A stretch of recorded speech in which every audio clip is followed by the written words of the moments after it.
kebijakan keuangan yang akan disampaikan oleh Wakil Ketua 2 Bidang Administrasi dan Keuangan Ibu Tuti Setiatin SEMM.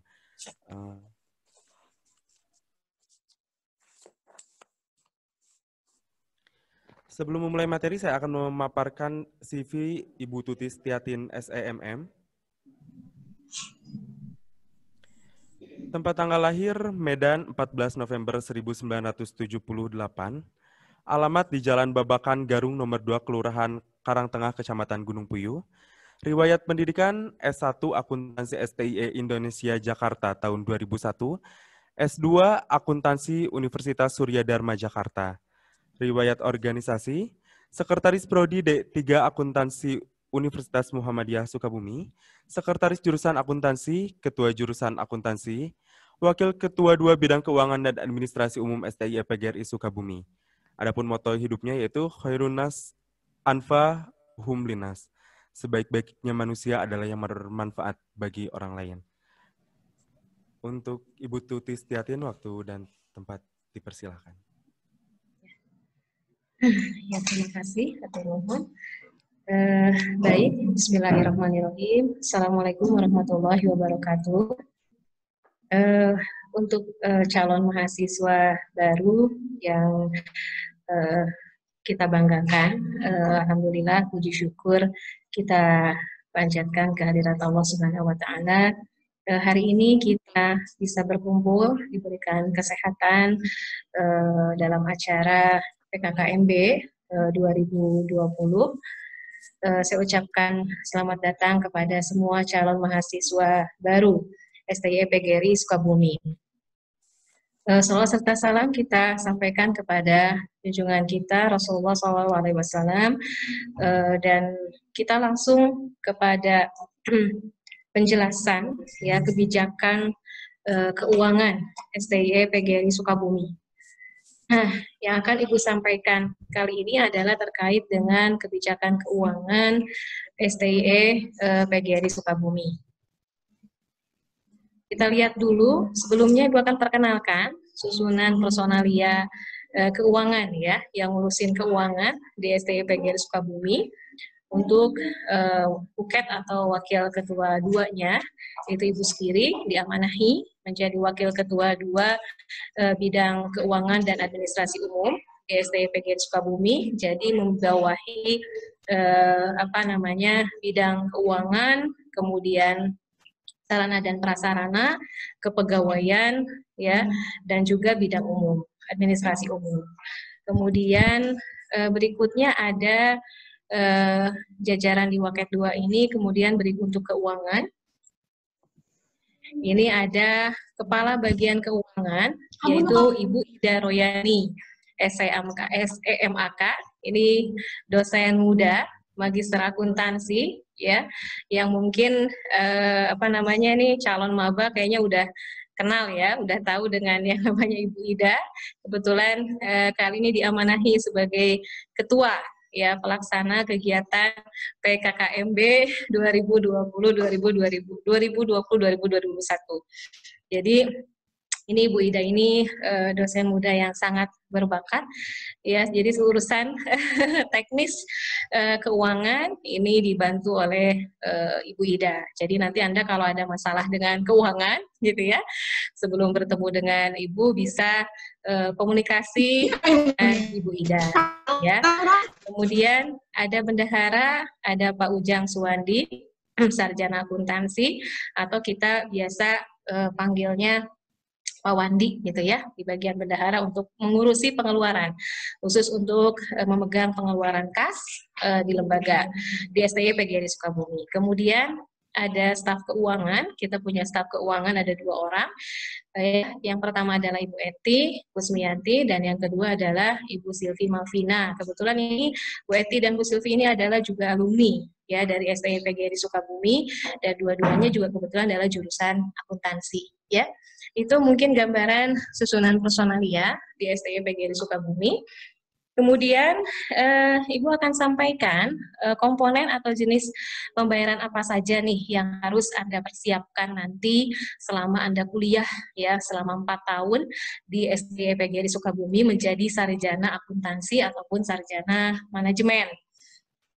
Ini ada beberapa di antaranya yang nantinya harus dipersiapkan ya dari sekarang untuk pendanaan pembiayaannya. Yang pertama adalah DSP atau dana sumbangan pembangunan. Ya, kemudian yang kedua adalah SPP, sumbangan penyelenggaraan pendidikan. Ini dibayarkan selama 1 semester. Ya, selama 1 semester untuk mahasiswa reguler pagi. Ya. Untuk mahasiswa reguler pagi ya? Oke. Itu adalah 1.200.000. Kemudian untuk mahasiswa reguler sorenya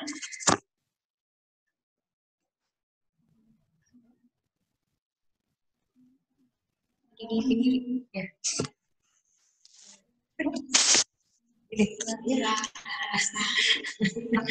Untuk mahasiswa reguler sorenya adalah 2.400.000 selama 1 semester ya. Nah, untuk SPP ini pembiayaannya 1 semester. Selama 1 semester kita punya kebijakan gitu ya. Jadi sebetulnya biaya SPP ini dibayarkan 1 semester. Tetapi kebijakan di lembaga untuk pembayaran SPP ini bisa dilakukan diangsur. Biasanya kita buat aturannya, aturan yang ada itu adalah 30% atau 2 bulan pada saat sebelum UTS dan kemudian 2 bulan lagi nanti menjelang UAS dan nanti penyelesaian di akhirnya ada di pada saat UAS ya. Jadi awal adalah pada saat KFS-an di awal. Jadi nanti untuk teknisnya ya seperti apa untuk SPP ini, karena kita sekarang sudah menggunakan alhamdulillah untuk keuangan ini kita sudah terintegrasi secara sistem dengan akademik, yaitu dengan SIAKAD ya, sistem informasi akademik yang terintegrasi dengan keuangan. Nanti selesai pemaparan ya dari Ibu terkait dengan kebijakan keuangan, berikutnya akan disampaikan tutorial secara langsung oleh Ibu Ida ya untuk menjelaskan bagaimana penggunaan sistem keuangan ini yang ada di SIAKAD ya. Nah, nanti juga terkait dengan tadi SPP yang harus dibayarkan, DSP dan sebagainya ya. Terkait juga dengan aturan-aturan administrasinya, UTS, UAS dan seterusnya ya. Nanti akan dijelaskan oleh Bu Ida lebih lanjutnya. Kemudian berikutnya adalah ada daftar ulang di awal ini di setiap tahun ajaran baru ya, itu ada biaya daftar ulang. Kemudian ada biaya konversi. Apa itu biaya konversi? Biaya konversi ini adalah untuk mahasiswa pindahan dari kampus lain yang pindah ke STI PGRI Sukabumi. Ini perlu dikonversi mata kuliahnya gitu ya, disesuaikan mata kuliahnya. Ini kemudian nanti akan muncul biaya konversinya. Mata kuliah mana saja yang bisa disesuaikan dengan yang sudah pernah gitu ya diambil sebelumnya, mungkin di kampus yang sebelumnya, kemudian disesuaikan dengan yang sekarang di STIE, dan sisanya mata kuliah yang belum diambil ini kemudian akan dikonversikan. Kemudian ada biaya konversinya untuk pengakuan mata kuliah yang sama. Ya. Kemudian secara teknis untuk konversinya ini nanti ada di prodi biasanya ya, di prodi akademik nanti berdasarkan transkrip nilai dan dilihat kurikulumnya, mata kuliahnya itu nanti mana yang dikonversi atau yang harus dikonversi yang mana saja. Nanti ini biasanya yang menentukan adalah atau bisa dikomunikasikan dengan bagian program studi ya. Kemudian adalah biaya KKM, ya kuliah kerja mahasiswa, ini nanti di akhir semester akhir, di tingkat akhir, setelah Anda menyelesaikan semua perkuliahan. Ya. Kemudian SKDBS dan sidang. SKDBS dan sidang ini adalah untuk biaya bimbingan skripsi, ini juga nanti di tingkat akhir. dan juga sidang skripsi ya. Kemudian ada biaya untuk UAS. Jadi setiap nanti pelaksanaan ujian akhir semester, ada biaya yang akan dikenakan kepada mahasiswa. Tetapi untuk ujian tengah semester, UTS, itu tidak ada biaya. Jadi kita tidak memungut biaya lagi untuk UTS-nya, tetapi hanya untuk pada saat pelaksanaan UAS-nya saja. Ya. Kemudian ada biaya jurnal, ini juga nanti di tingkat akhir setelah Anda menyusun skripsi, ya skripsi yang Anda setelah susun tadi, setelah disidangkan, maka kemudian akan dibuat jurnalnya. Gitu. Nah ini ada biaya untuk penyusunan atau pembuatan atau penguploadan jurnal. Kemudian ada SKPI. SKPI ini mungkin sudah dijelaskan ya oleh akademik ataupun oleh bagian program studi. Ini terkait nanti pastinya ada biayanya juga gitu ya untuk kegiatan SKPI baik di prodi akuntansi maupun di prodi manajemennya ya. Kemudian dan terakhir adalah untuk wisuda pastinya ya. Nanti kalau sudah selesai, mudah-mudahan Ibu doakan semuanya lancar ya, dimudahkan semuanya gitu ya. Ada rezekinya semuanya gitu ya, walaupun dalam kondisi saat ini kebetulan kita semuanya sedang diuji gitu dengan pandemi COVID ini, insya Allah lembaga juga memberikan berbagai kebijakan ya terkait dengan keuangan mengingat kondisi COVID saat ini ya, seperti itu. Itu mungkin untuk jenis-jenis pembayaran, komponen pembiayaan ke depan yang harus disiapkan, dan perlu Ibu ingatkan mungkin ya dari sekarang, terutama untuk pembayaran DSP dan SPP. Kalau DSP hanya 1 kali ya pembayaran di awal, dan itu harus lunas dalam 1 tahun. Kalau untuk DSP bisa dicicil dalam 1 tahun ya. Tetapi untuk SPP nih biasanya gitu ya yang agak bermasalah. Nah, memang kalau misalnya sebaiknya diupayakan ini dibayarnya rutin gitu ya. Sehingga kalau Anda membayar rutin, ini tidak akan memberatkan ya, apalagi sekarang kita sudah menggunakan sistem. Jadi Anda bisa melakukan pembayaran dimanapun, kapanpun, ini sangat memudahkan ya, aksesnya sangat memudahkan Anda, nggak perlu datang ke kampus, nggak perlu antri-antrian gitu ya, umpel-umpelan lagi gitu ya di ruang LTU gitu untuk bayaran gitu ya, antri berjam-jam untuk sekedar bayaran gitu. Kita sekarang sudah menyediakan sistemnya untuk semua mahasiswa untuk memudahkan pembayaran. Jadi ketika Anda bisa transfer langsung dari rekening, dari mobile banking yang Anda punya, itu sangat memudahkan. Jadi kapanpun bisa ya. Jadi intinya adalah disiplin ya dalam pembayaran, sehingga nanti pada akhirnya nanti ini tidak akan memberatkan. Biasanya ini kadang-kadang gitu karena suka ngegampangin gitu ya, mungkin karena dianggap biayanya juga nggak besar gitu ya, dianggapnya masih bisa gitu ya, nanti aja dipakai dulu, akhirnya lama-lama biasanya jadi bertambah besar gitu, dinanti gitu ya, nanti akhirnya pada saatnya gitu ya, ketika ada persyaratan UTS, ada persyaratan UAS, persyaratan sidang di akhir gitu ya, itu kemudian akhirnya jadi besar bebannya. Nah, ini akhirnya jadi berat gitu kan. Sebetulnya kalau dicicil akan menjadi mudah gitu ya, akan menjadi ringan gitu. Memang pembiayaan itu harusnya 1 semester, tapi kita kasih kebijakan keringanan ya. Ini bisa dilakukan dicicil. Pencicilannya seperti apa nanti akan dijelaskan oleh Bu Ida sekaligus dengan di sistemnya seperti apa supaya lebih jelas gitu ya, sinkron langsung dengan sistemnya nanti ya. Begitu. Kemudian ini ada jam pelayanan di keuangan, bisa dilihat ya, Senin sampai Rabu dari jam 9 sampai jam 8 malam, kemudian hari Kamis dari jam 9 sampai jam 4 sore, dan hari Jumat Sabtu kita ada pelayanan keuangan dari jam 1 sampai dengan jam 8 malam, karena kebetulan memang ada kelas karyawan. Ini kalau yang kemarin ya sudah artinya offline ya, artinya sekarang kita perkuliahan sedang online. Kemudian juga sekarang kita sudah menggunakan sistem yang online yang bisa diakses kapanpun dan dimanapun, gitu ya, dan itu sangat memudahkan pastinya. Kemudian ketentuan lain, nah misalnya terkait di sini adalah untuk cuti kuliah, ya. Untuk pengajuan cuti kuliah, satu harus mendapatkan izin dari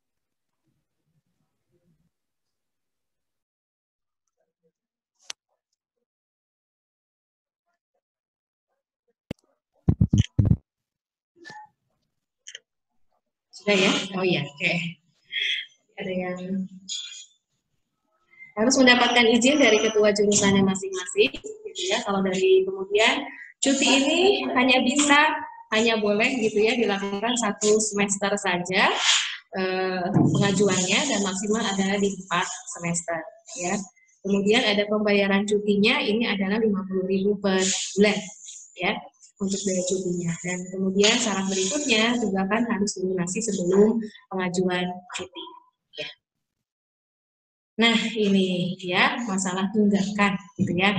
Bagaimana dengan terkait tunggakan? Kita punya kebijakan sendiri di lembaga untuk mahasiswa yang memiliki tunggakan, karena kebetulan mungkin memang sedang kesulitan gitu ya dengan keuangan, makanya tadi disampaikan sebisa mungkin disiplin gitu ya, sebisa mungkin disiplin untuk membayar pada waktunya gitu, sehingga kemudian nantinya tidak akan memberatkan. Yang menjadi berat itu kalau ditumpuk, dibiarkan dan tidak dibayarkan gitu ya, itu biasanya nanti akan menjadi berat gitu. Coba disiplin pembayarannya, insya Allah ini tidak mahal ya gitu, biaya kuliahnya malah kayaknya lebih mahal sekolah gitu ya, SPP sekolahan gitu daripada kuliah.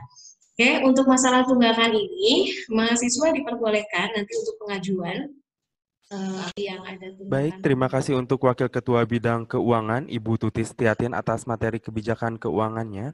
Oke, sudah siap? Saya akan bacakan CV mengenai Ibu Ida Royani terlebih dahulu. Nama lengkap Ida Royani SEMAK, tempat tanggal lahir Sukabumi 5 November 1991, alamat di Jalan Proklamasi Residence nomor 9 Cikeong, Jaya Raksa Baros, Kota Sukabumi. Riwayat pendidikan S1 Akuntansi Ekonomi STIE PGRI Sukabumi, S2 Akuntansi Ekonomi STIE Indonesia.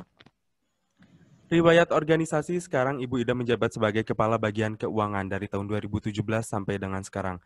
Moto hidup, keep balance. Oke, untuk Ibu Ida, waktu dan tempat dipersilakan. Baik, Assalamualaikum warahmatullahi wabarakatuh. Oke, di sini saya akan menyampaikan materi tambahan dari keuangan, yaitu mengenai SIAKAD atau Sistem Informasi untuk yang keuangan. Sebentar ya, saya soalnya ini login langsung tutorial.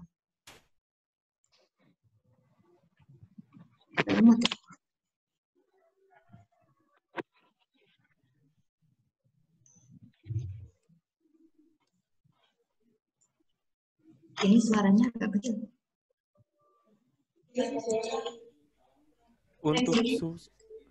Untuk suaranya terdengar baik Ibu di sini.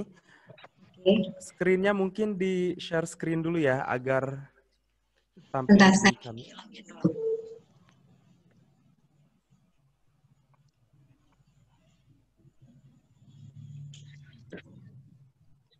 Enggak connect. Nah, udah. Oke.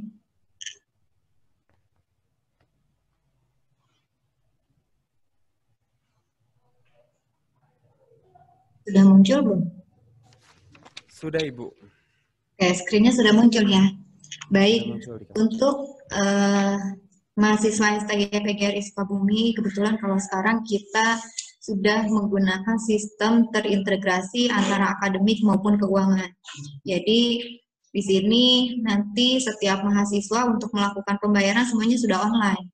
Melakukan pembayaran sudah bisa dilakukan melalui beberapa channel, bisa melalui bank ataupun Alfamart. Nah, di sini sudah ada screen, ini adalah portal atau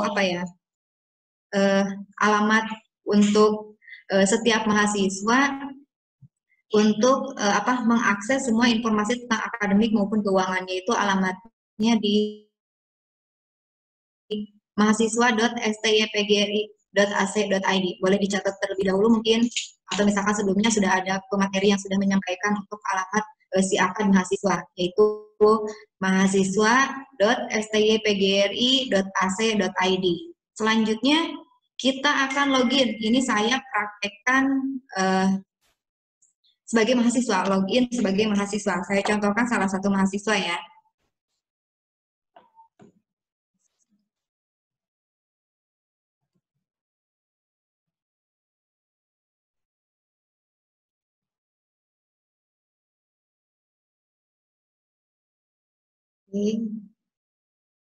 Di sini loginnya menggunakan NIM, menggunakan nanti NIM-nya masing-masing. Kalau sebagai mahasiswa baru nanti NIM-nya mungkin sekarang sebagian ada yang sudah mendapatkan NIM, yang sudah dibagikan NIM, ada juga yang belum. Nanti silahkan konfirmasi ke BAA bagi yang belum mendapatkan NIM. Jadi loginnya menggunakan NIM, passwordnya bisa menggunakan NIM atau juga bisa diganti.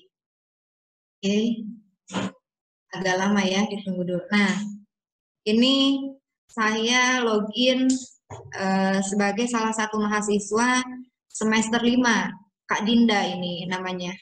Oke, di sini di text bar bisa dilihat ada akademik, menu akademik, ada kuesioner, ada keuangan, modul, sistem, dan juga download.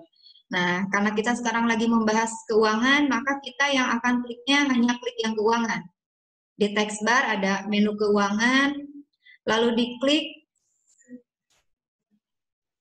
Oke, caranya ini kayaknya. Oke, pas sebelah sini. Nah, oh iya caranya. Oke, di sini di text bar di menu ada keuangan, lalu diklik keuangan mahasiswa. Oke. Nah, selanjutnya ini akan muncul tagihan-tagihan yang harus dibayarkan mahasiswa selama 1 semester. Jadi nanti ketika akang-akang, teteh-teteh, AA, atau bapak ibu yang sudah login di si akademik, mengklik modul keuangan, nanti akan muncul biaya kuliah selama 1 semester. Di sini ada komponennya seperti tadi yang sudah dijelaskan oleh Ibu Tuti Setiatin, ada komponen UAS, daftar ulang, juga SPP selama 1 semester atau 6 bulan. Ini contohnya adalah mahasiswa reguler pagi, jadi SPP-nya hanya 200.000. Kalau mahasiswa yang reguler sore, maka yang munculnya di sininya adalah 400.000. Nah, di atas ada pembayaran UAS. Kapan UAS ini dibayarkan? Biasanya UAS ini dibayarkan nanti ketika akan UAS. SPP selama 1 semester ini, seperti yang sudah disampaikan sebelumnya, bisa dicicil. Bisa dibayarkan per bulan. Atau bisa dibayarkan sesuai dengan ketentuan di sini. Kalau minimal KRS, di sini, di atasnya ada KRS. Minimal KRS, di sini ada kolom yang terisi itu adalah daftar ulang, SPP September dan Oktober. Artinya, kalau ingin mengisi KRS harus lunas dulu, daftar ulang, SPP September juga Oktober. Ya. Kalau SPP yang lainnya boleh nanti. Nah, selanjutnya prasyarat UTS. Prasyarat UTS bertambah. Tadi pertama daftar ulang sudah, SPP September, Oktober, di bawahnya ada tambahan lagi. Prasyarat minimal UTS adalah SPP November juga Desember. Selanjutnya, untuk UAS. Kalau UAS ini harus terpenuhi seluruhnya. Dari mulai pembayaran UAS, juga SPP 1 semester, dan juga daftar ulangnya. Nah, sekarang contoh ketika mahasiswa akan membayar, harus diperhatikan di sini bahwa bulan yang tercantum di sistem ini berurutannya berdasarkan tahun kalender, bukan berdasarkan tahun akademik. Sedangkan kalau kuliah itu tahun akademik awalnya dimulai dari bulan September, atau semester ganjil itu dimulai dari September sampai dengan Februari. Boleh dicatat semester ganjil itu mulainya September sampai dengan Februari. Maka SPP yang pertama harus dipenuhi adalah yang SPP bulan September. Nah, coba misalkan ini Kak Dinda mau bayar SPP karena Kak Dinda ini mau memenuhi prasyarat untuk KRS, maka akan dibayar yang pertama itu SPP bulan September.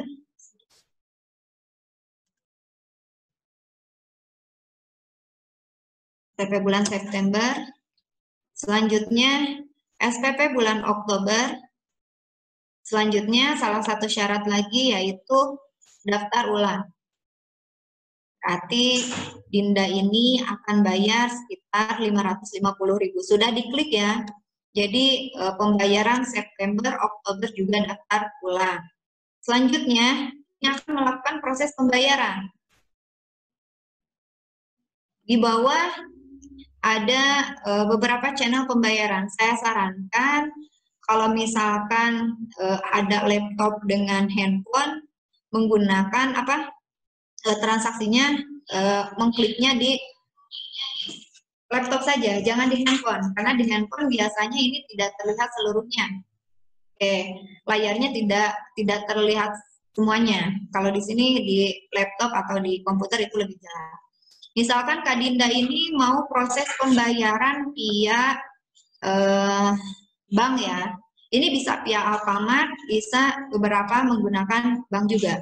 Kita pilih salah satu, misalkan mau menggunakan Bank Mandiri. Diklik Bank Mandirinya, lalu proses pembayaran.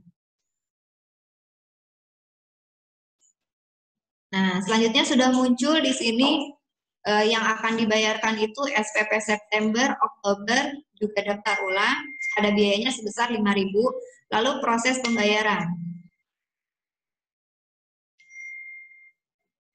Oke. Oh ini kenapa pembayaran gagal dilakukan?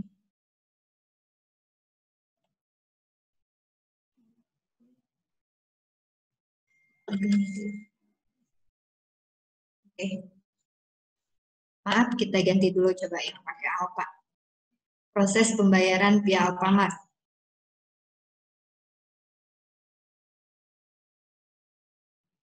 Oke.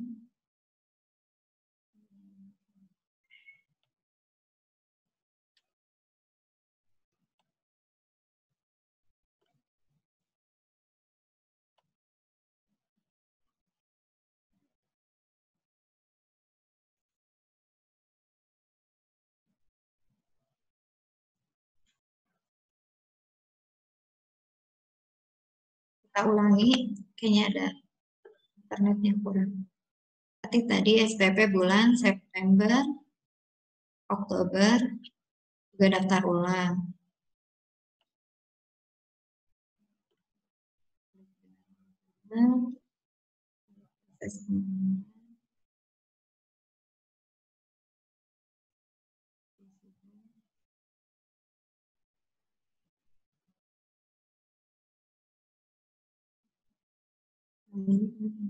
Kali parameter gitu.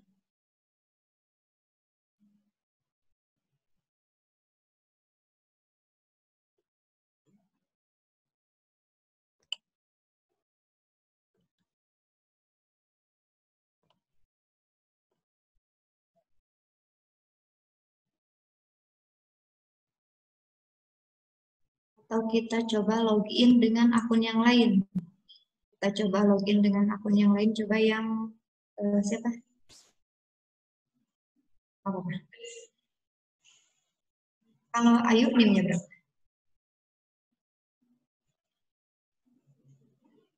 Nah, apa-apa.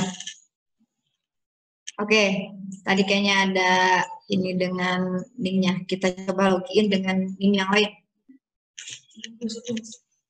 2.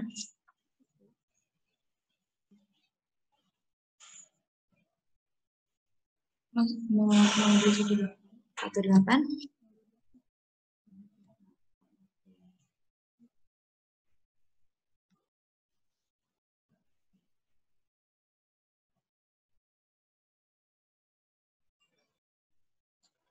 Oke, kita coba lakukan.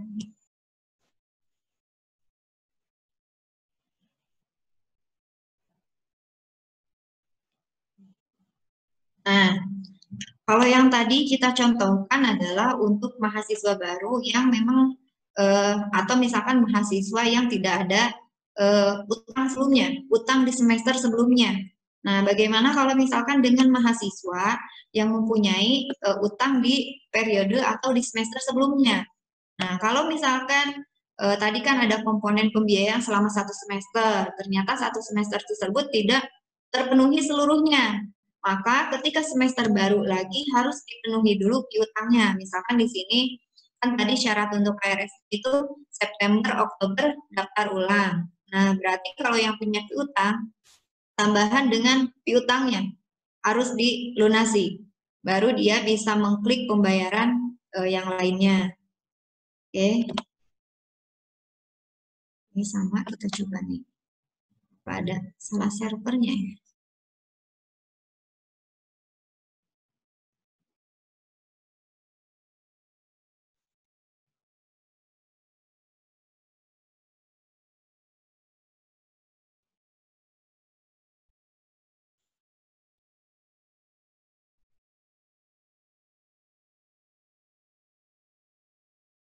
Nah, ini melakukan pembayaran dengan menggunakan ATM Mandiri. Jadi banknya Bank Mandiri. Tapi untuk apa? Untuk transaksinya silakan di sini ada bisa dipilih melalui ATM, online banking, teller Mandiri atau ATM bank lainnya. Nah, ini di sini kalau misalkan mau membayar via Mandiri tapi tidak punya tabungan Mandiri, biasanya langsung bayar ke teller. Oke, ini kalau misalkan memakai Bank Mandiri. Nah, selanjutnya, gimana kalau misalnya mau mengganti channel pembayaran? Nah, ini virtual akun di sini ada virtual akun. Bagaimana kakak-kakak biasanya belanja online gitu ya, online shopping, itu kan ada virtual akunnya. Nah, kurang lebih cara pembayarannya sama. Virtual akun ini akan kadaluarsa selama 24 jam. Jadi kalau misalkan batas waktu di sini ada kan, segera melakukan pembayaran sebelum Minggu 20 September 2020 jam 14.32. Artinya kalau pembayaran dilakukan setelah jam dan tanggal yang telah ditentukan ini tidak akan bisa dibayar. Jadi lakukan pembayaran harus kurang dari 24 jam. Oke, selanjutnya nanti kalau misalkan akan pembayaran tinggal dikopikan atau diberitahukan ke teller nomor virtual akunnya. Nah, selanjutnya gimana kalau misalkan ingin ubah channel pembayaran? Tadi kan menggunakan Mandiri nih, jadi kita sudah melakukan proses pembayaran, tapi belum dibayar, hanya saja mau diganti deh ke apa biar lebih cepat. Nah, mau diganti virtual akunnya sama, tentunya berbeda. Jadi virtual akunnya berbeda. Gimana caranya? Yang pertama itu harus batalkan dulu pembayaran yang awal. Jadi di sini batalkan dulu pembayaran virtual akun yang sebelumnya. Oke. Setelah itu buat lagi buat lagi tagihannya, checklist lagi, lakukan stepnya sama seperti yang tadi. Klik pembayaran mana yang akan dibayarkan, lalu ganti channel pembayarannya. Oke, ini mungkin pembayaran wajib yang harus dilunasi atau harus dipenuhi selama 1 semester ke depan. Nah, gimana kalau misalkan ada kegiatan lain di luar yang pembiayaan yang ada di sini? Biasanya kampus itu mengadakan beberapa kegiatan yang memang mewajibkan mahasiswanya untuk diikuti atau juga mensunahkan gitu ya. Kalau sunnah itu boleh ikut, boleh tidak. Nah, ini daftar tagihannya dia, jadi artinya pembayaran akan muncul ketika kakak-kakak nanti mengklik daftar. Nanti misalkan ada kegiatan seminar, wah ikutan nggak ya? Nanti tidak akan muncul tagihan sebelum kakak-kakaknya daftar. Gimana untuk cara daftarnya supaya muncul tagihannya di biaya kuliah? Silahkan nanti buka di bagian di text bar di sini ada menu akademik.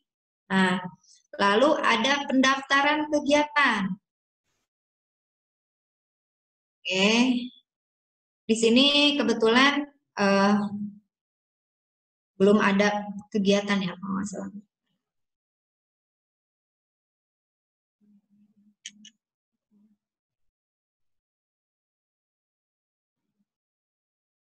Nah, ini semester kemarin kebetulan ada seminar. Ini Destia juga daftar gitu ya. Daftar. Jadi di sini ada rekapitulasinya. Nah, kalau misalkan untuk kegiatan yang sekarang semester ini akan dijalani berarti ya tahun akademiknya adalah tahun 2020-2021, lalu semesternya diklik di ganjil. Nanti dipilih. Jika memang kampus nanti mengadakan sebuah kegiatan, nanti akan tercantum di sini jadwal kegiatannya apa saja. bisa memilih, bisa ikut daftar atau tidak. Kebetulan sekarang belum ada jadwalnya, maka di sininya masih ada kosong.